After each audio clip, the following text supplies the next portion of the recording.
I'd like to thank Finance Minister for his roundup speech and the additional figures that Finance Minister gave. So I have some questions for the Finance Minister, and one of the hardest things I had to do with this budget actually was to try and assess how a GST hike can be staved off given the government's budget. And just as a matter of perspective on the question of using our reserves as a source of income, the government's reliance on reserves has quadrupled actually from 2006 to 2011, from about $2 billion to about $8 billion. And since then to the upcoming financial year, it's doubled from that. So when the minister says that the WP is irresponsible and dishonest, I respectfully have to disagree with him on that account. So with that as a preamble, I have 5 questions for the minister. First, in his second reading speech, when the Constitution was amended in 2015 to include Temasek in the NIRC framework, Finance Minister Tharman Shanmugaratnam said that Temasek's inclusion would increase the NIRC share of GDP from 2% to about 3% on average over 5 years. Today, it stands at 3.4%.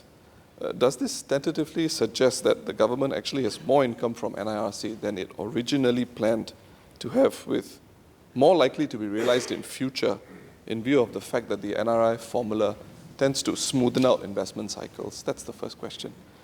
The second question has to do with a point I raised in my budget speech, which is whether there's any scope for raising NIRC from 60 to 70% for a short period of time to oversee large infrastructure spending, with a view to return this back to 50% on the condition that the revenues from such infrastructure must be returned to the past reserves. This would free up more of the government's budget in the respective financial years for recurrent spending. And this was one suggestion I put forward to stave off a GST hike, and I'm not sure whether the minister replied to that. The third question is with reference to the NIRC portion of this year's budget.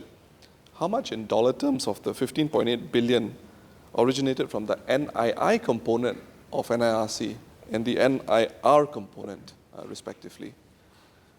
And fourthly, how does the government determine which investment entity, MAS, Temasek, or GIC, gets a larger component of land sales revenue for investment in view of the different risk thresholds that each entity assumes? And finally, is there a mechanism or basis by which the government determines how much of the reserves it requires to maintain the strength of the Singapore dollar? Is there a mechanism for that? Thank you.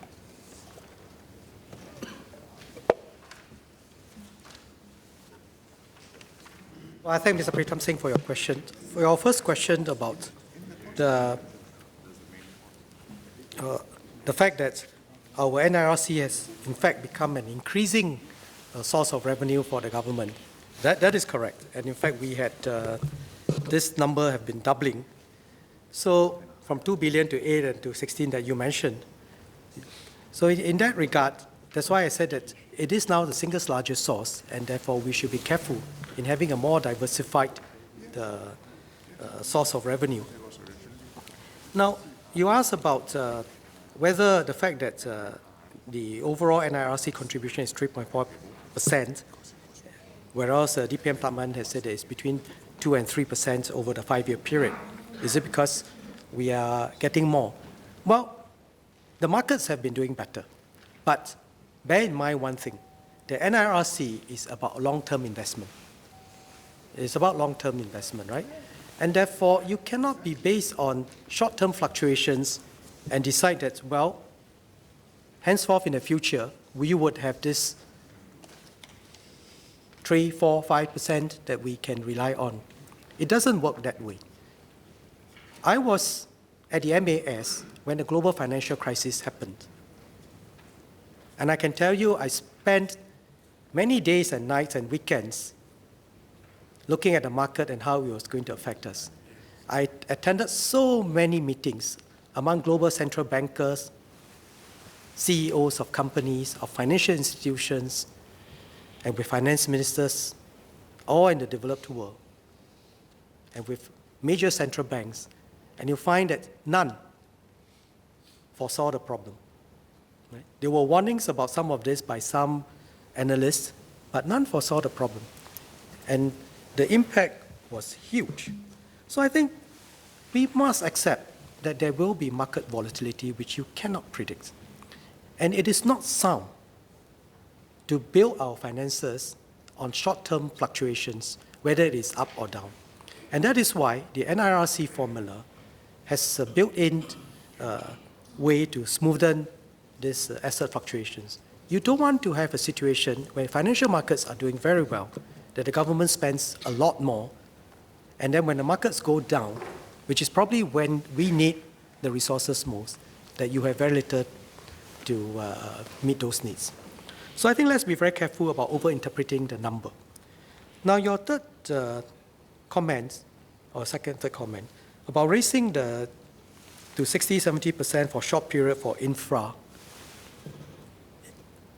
isn't this another way of touching your reserves, changing the formula to use it and say, at some point, I would put it back?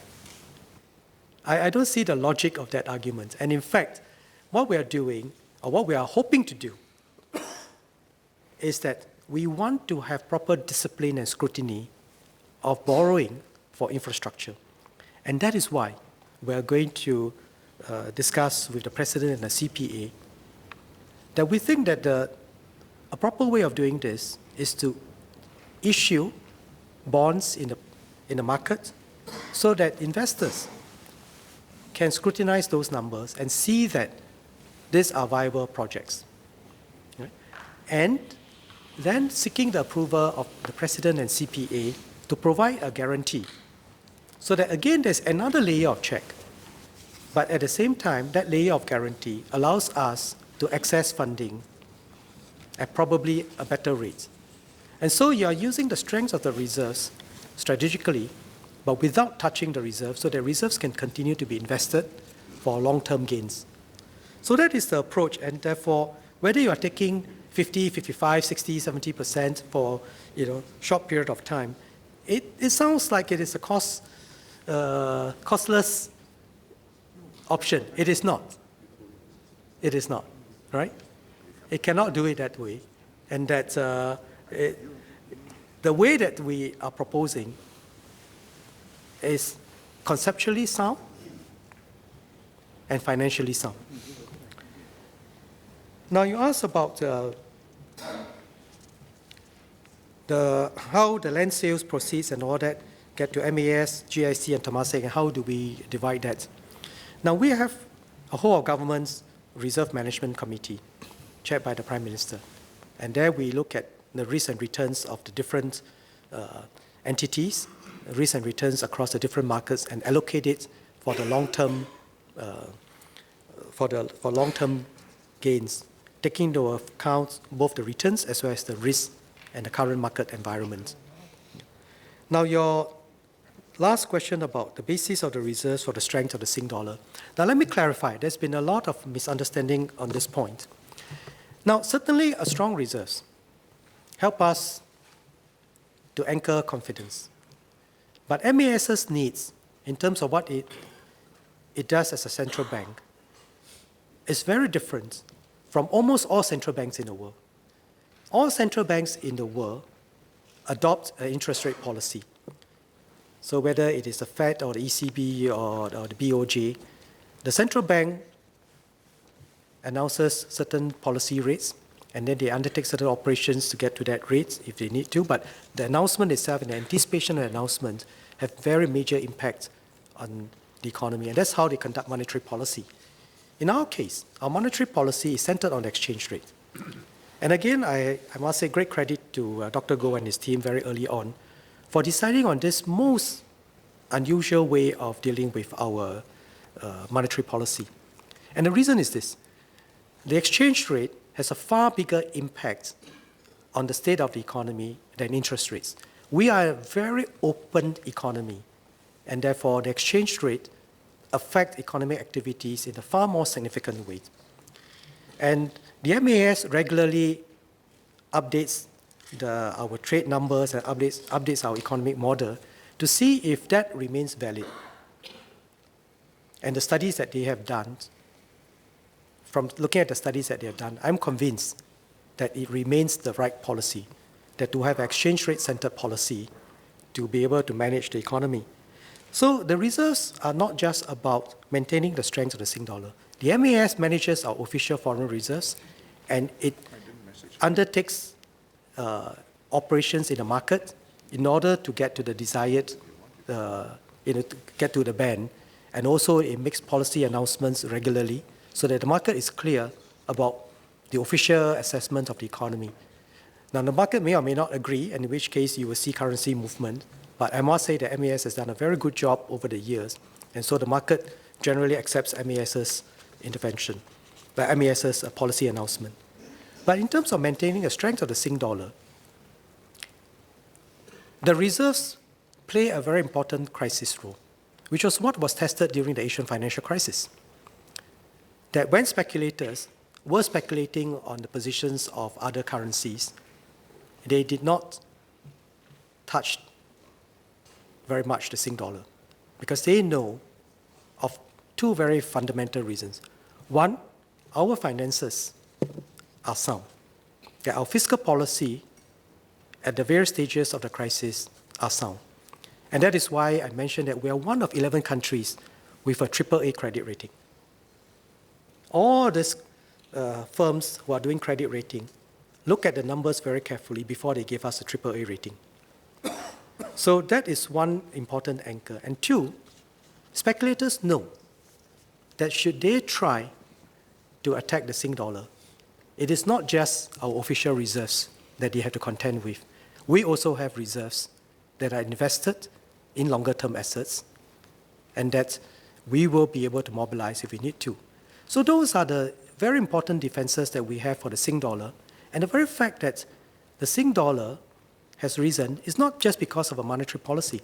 The fundamental reason is that our economy has been doing better, that the real economy has got its position correct, that we have been upgrading and revamping the economy over the years, and therefore the currency moves up in order to play the equilibrating role.